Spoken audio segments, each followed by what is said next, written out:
Finally today, cattle are a vital part of the Aussie farming industry. And for farmers who want to breed and show their animals, buying the best stock available can give them a huge advantage. But who decides which cows are the best? We met some young, up-and-coming cattle judges to find out what they're looking for in a good cow and why their job is so important. Today at the Royal Adelaide Show, these guys are on display, and so are the judges. This beef cattle comp isn't just about which cattle are the best, it's about which young judges are the best. Farming is vital to the Australian economy, so it's important that young people learn as much as they can now before the older farmers retire.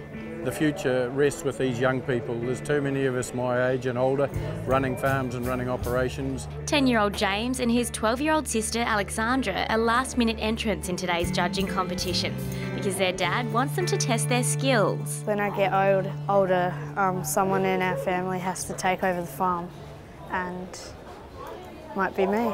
Alexandra says to be a good farmer, you need to know what stock will be best for you.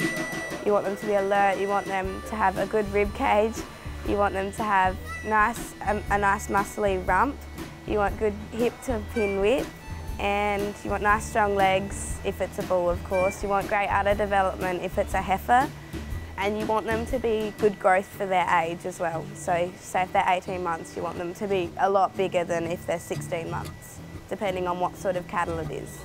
Jake already works in the cattle industry. He's entered the competition because he wants to learn more.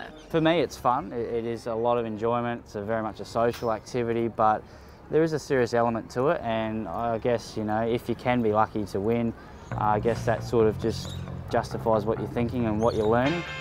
The entrants have to judge 3 different breeds of cows and write why they think some cows are better than others. Then the judges who are over 15 have to talk about which bulls they think are best. I placed this bull up in first because I found it very difficult to fault this bull. He's a long bull, he strides out well. The bull I placed in second place. Again, is a nice big bull. You look over the back of this bull, you see that length to him. The bull in third place I thought was a little bit of a different type to the 2 I had on top. The bull down in 4th place, lovely type of bull, a little bit early maturing. When the winners are announced, for the under 15s, James comes in at equal third. How about I do this? And Alexandra is the winner.